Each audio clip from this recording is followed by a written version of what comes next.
नमस्कार साथियों, स्वागत है आपका हमारे इस यूट्यूब चैनल में। साथियों, 60,244 पद कांस्टेबल की भर्ती एग्जाम 17-18 फरवरी दोनों एग्जाम हो चुके हैं। दोनों दिनों के 4 पालियों के एग्जाम समाप्त हो चुके हैं। अब अभ्यर्थी एग्जाम देकर अपने घर पहुंच भी चुके हैं। कुछ अभ्यर्थी रास्ते में हैं। कल तक सभी अपने गंतव्य पर अपने निर्धारित गांव घर पहुंच चुके होंगे। घर पहुंचने के बाद अभ्यर्थी बात करते हैं कि कट ऑफ कितने नंबर पर जाएगी। सभी अभ्यर्थी आपस में बात करते हैं, चर्चाएं करते हैं, फ़ोन के द्वारा मिल कर के बात करते हैं कि कट ऑफ कितने नंबर पे जाएगी। 190 नंबर एक ऐसा आंकड़ा होता है जिसके बारे में काफ़ी ज़्यादा चर्चा होती है। 190 हो या 200 नंबर हो, 200 नंबर पर आप अपनी कट ऑफ चाहते हैं कि 200 नंबर पर अगर कट ऑफ चली गई तो मेरा सिलेक्शन हो जाएगा, लेकिन ऐसा नहीं है। पेपर बहुत ज़्यादा कठिन नहीं था, पेपर नॉर्मल था और 200 मार्क्स आराम से इस एग्ज़ाम में हो रहे थे। आप 200 नंबर ला सकते थे अगर आप थोड़ी सी मेहनत किए होंगे। जिन भाइयों के 200 नंबर आ रहे हैं वो अपने आप को कन्फर्म नहीं समझें, अंतिम फैसला ही कन्फर्म माना जाता है। लेकिन हाँ, अपने आप को थोड़ा सहज महसूस कर सकते हैं कि हाँ, 200 नंबर पे कुछ आपका जो फैसला है, वो जो रिजल्ट है वो आपकी तरफ आ सकता है। देखिए, 190 नंबर अगर आप कट ऑफ सोच रहे हैं जनरल कैटेगरी की, तो वो बहुत मुश्किल है, क्योंकि मैंने भी पेपर देखा। मेरे सगे संबंधियों ने, जान पहचान वालों ने एग्जाम दिया, बच्चों से मैंने संपर्क किया, तो जो 190 नंबर हैं वो ज़्यादातर कैंडिडेट आराम से ले आए हैं। कोई इनको तकलीफ नहीं हुई 190 नंबर लाने में। हालांकि मैं कहूँ तो पेपर इतना ठीक था कि 210 215 नंबर आप आराम से ला सकते थे। तो जो जनरल कैटेगरी की मेरिट है वो 200 के आसपास, 205 भी हो सकती है, 210 भी हो सकती है और 200 भी हो सकती है, के आसपास जा सकती है। देखिए, नॉर्मलाइजेशन होगा, नॉर्मलाइजेशन ही आपकी मेरिट यानी कि कट ऑफ को तय करेगा। नॉर्मलाइजेशन कट ऑफ को बढ़ा देता है। पिछली बार ही यही हुआ था, नॉर्मलाइजेशन के 40-45 नंबर तक मिल गए थे, मुझे भी मिले थे, लेकिन मेरे पेपर में भी 225-26 के आसपास मार्क्स थे, तो उसका कोई ज़्यादा फर्क नहीं पड़ता है। देखिए, 200 नंबर कट ऑफ आपकी जा सकती है, लेकिन कब? जब आपका नॉर्मलाइजेशन नहीं होता। लेकिन अगर नॉर्मलाइजेशन होता है तो आपकी जो कट ऑफ है वो जनरल कैटेगरी की 210 के आसपास रह सकती है। साथियों, यदि आपके नंबर 170 के आसपास आ रहे हैं और आपका सिलेक्शन नहीं हुआ तो आप क्या करेंगे?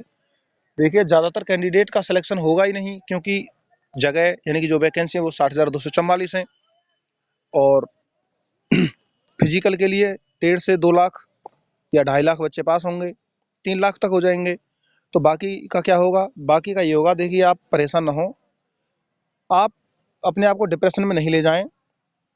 सिलेक्शन नहीं हुआ तो यदि आप अच्छे कैंडिडेट हैं, आप अपनी योजनाओं को बदलिए, अपने पढ़ाने के तरीके को बदलिए, अपनी योजनाएं बनाइए, प्लानिंग करिए कि आपको किस तरह से सिलेबस को हैंडल करना है, आगे की तैयारी करिए। चाहे आप किसी भी भर्ती के लिए जा रहे हों, आप दरोगा की तैयारी करिए, दरोगा की वैकेंसी आने वाली है। एसएससी में जाइए, रेलवे में जाइए, अपने सिलेबस को देखिए, सिलेबस के अकॉर्डिंग आप तैयारी करिए। देखिए, सफलता असफलता ये जीवन के एक पहलू हैं, आते रहते हैं, जाते रहते हैं। ये नहीं तो कुछ और सही, अपने बी प्लान को तैयार करिए। आपका बी प्लान क्या हो सकता है? सिलेक्शन नहीं होने से निराश नहीं होना है। आप अच्छे स्टूडेंट हो, दोबारा से मेहनत करेंगे, तैयारी करेंगे, आपका सिलेक्शन होगा। अभ्यर्थी गलती कहाँ करता है? गलती अभ्यर्थी करता है अपने आप को समझने में। आप अपने आप को इतना बेहतर मान लेते हो जितने आप हो नहीं। देखिए, मैं बात कर रहा हूँ उन अभ्यर्थियों से जिनका इस भर्ती में सिलेक्शन नहीं होगा, क्योंकि ये सच है, कड़वी बात है, आपको माननी पड़ेगी। सिलेक्शन तो 60,244 का ही होगा। तो यहाँ 60,244 का सिलेक्शन होगा। बाकी के कैंडिडेट जो हैं उनसे मैं बात कर रहा हूँ। आप अपनी प्लानिंग को बदलिए।